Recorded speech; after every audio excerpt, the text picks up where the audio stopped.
Salut à tous, ici Adrien D. Aujourd'hui on est le samedi 9 mars 2019 et dans cette vidéo on va parler logiciel et plus particulièrement site internet avec Skype. Voilà, donc il y a 2 jours, le Microsoft a annoncé sur son blog, le 7 mars, une nouvelle version de Skype. Donc je suis utilisateur de Skype évidemment, et en fait voilà, dans la nouvelle version ils ont mis pas mal de nouveautés, et donc cette nouvelle version de Skype pour web fonctionne sur n'importe quel ordinateur équipé de Windows 10 et plus, avec macOS 10.12 et plus, mais avec les dernières versions de Google Chrome et Edge, Microsoft Edge. Donc vous le savez, Microsoft Edge va adopter le moteur de Chromium.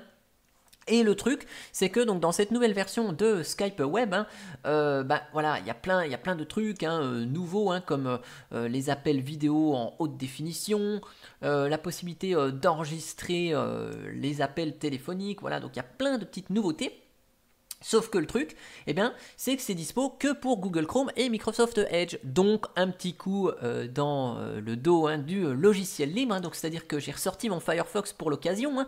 Mais si on va sur la version web de Skype, tout simplement, il est écrit que le navigateur n'est pas supporté. Et donc on nous renvoie sur le site pour aller télécharger Skype pour l'application Skype.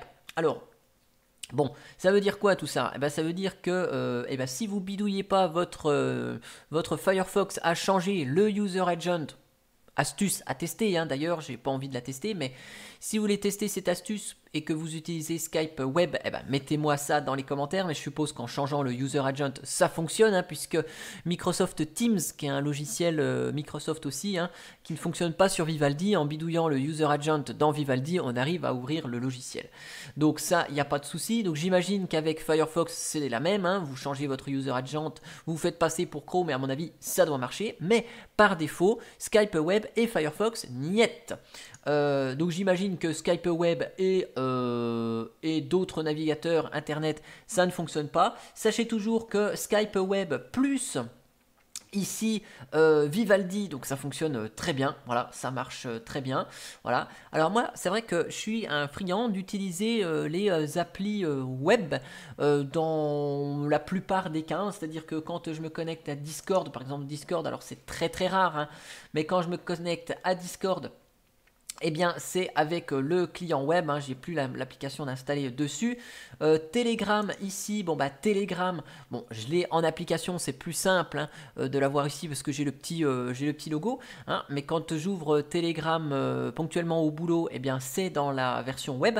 Donc je suis vraiment fan des applications web parce qu'on n'a pas de logiciel à installer sur l'ordinateur. Bon, sachez que la nouvelle version web ne fonctionne pas sur Firefox, mais si vous utilisez Linux, il n'y a pas de souci, vous pouvez télécharger Skype en format RPM, en format Deb, en format, tiens, ça c'est nouveau, Snap.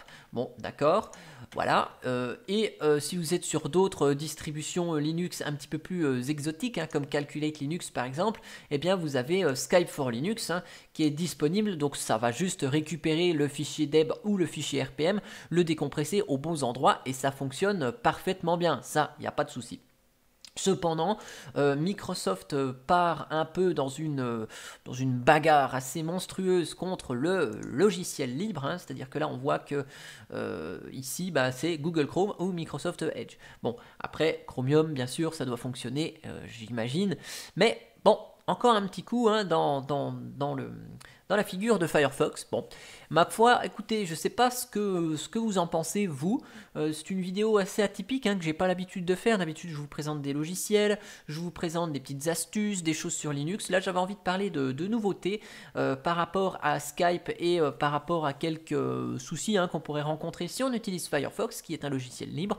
Ma foi, dites-moi si ce genre de vidéo, ça vous plaît. C'est assez inhabituel, mais bon, je voulais vous faire partager cette nouvelle si vous l'avez pas encore lu. Et puis moi, je vous donne rendez-vous bientôt pour une prochaine vidéo qui parlera oh, petit indice, oh, mais c'est pas lui, c'est son concurrent. D'accord, vous avez compris? Allez, je vous donne rendez-vous pour la prochaine vidéo qui devra être publiée, je suppose, soit dimanche soir, soit lundi dans la journée, le temps de la faire. En tout cas, Et bien voilà, si vous utilisez Skype et que vous l'utilisez en version web sur Firefox, et bien sachez qu'à partir d'aujourd'hui, c'est comme Capri, c'est fini. Allez, ciao ciao.